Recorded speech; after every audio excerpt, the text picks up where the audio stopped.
O eto pa ho mga kababayan, isa pa pong video. Ang isang ulo nyo na 5,000 isang ulo. Si Ales Dondon daw ang isa sa mga nasa likod ng pagdukot sa mga nawawala. Sinalbot ko niya ako sa batok ko. Sabi, subukan mo lumaban, papatayin na kita.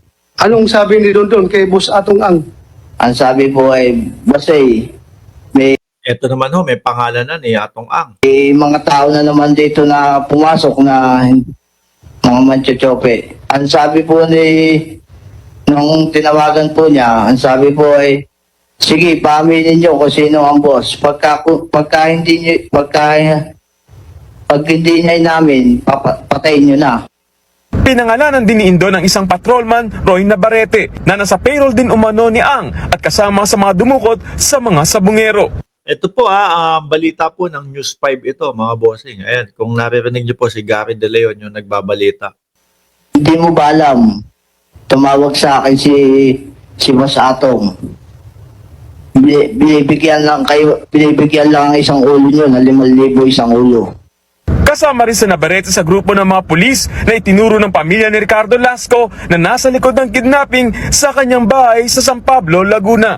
Ikaw tinuturo ng apat. Tapos yung kanina, dalawa magkapatid na yung kinasuhan nyo ng drugs. Ikaw rin ang tinuturo. Nang tanungin kung nasaan siya nung oras sa dinukot ang biktima, di nagustuhan ng mga senador ang sagot ng pulis. August 30, around 10 ng umaga. Nasaan ka, Mr. Navarrete? Base po dito po, nasa Magdalena po kami. Nag-ikot po sa mga checkpoint po, namimicture po. Bakit? Bakit base dyan? Bakit? Based dyan. base doon sa nakasulat. Kapag kayon, sasabihin mo lang, nandito ako niyan, ganyan, rekta ka na. Di ba? Si Atong ang malapit na kaibigan ni Duterte, sabi ni Jungsky. Bad business para sa mga mananaya. Nagturuan na sila. Animal ka. Matigi. Si Roberta Kaya ka pa magbase sa binibigyan ng abogado mo. Pag may sumagot sa amin ng diretso, malamang totoo sinasabi. Pero pag sinagot kami ng tumingin sa kung saan at sinabing based do dito sa questionable na ho talaga yun, mga kababayan. Kasi ikaw maaalala mo lahat nung nangyayari, di ba? Maaalala mo lahat kung nasaan ka nung panahon na iyon. Lalo pa yan, iniimbestigahan yung panahon na yon. Siyempre, ikaw, nasa ba ako nun? Iisipin mo na, hindi ka natitingin sa kung saan pa. Base dito sa akin binabasa. talagang medyo magdududa po kami.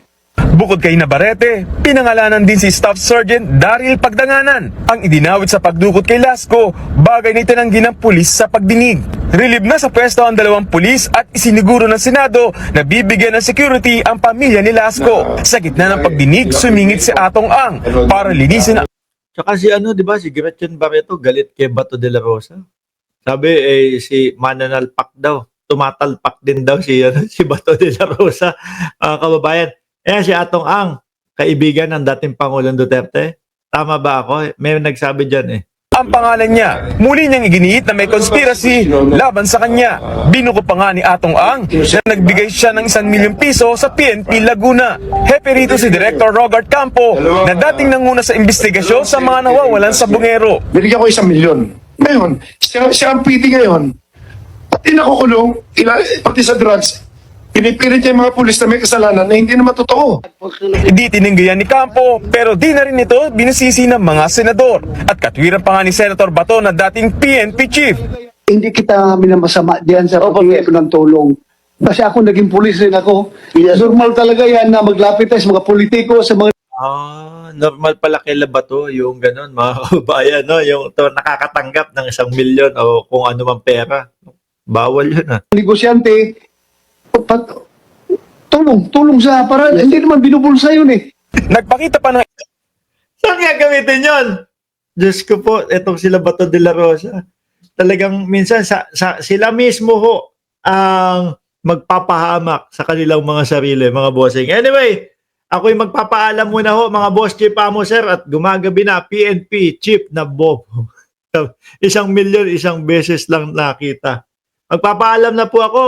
Maraming salamat and God bless po sa ating lahat, mga boss, chief, amo, sir.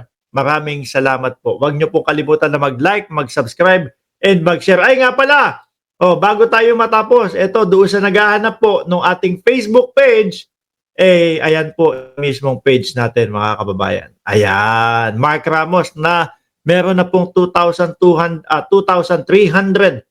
na followers po yan ngayon. Muli po, maraming salamat and God bless po sa ating lahat.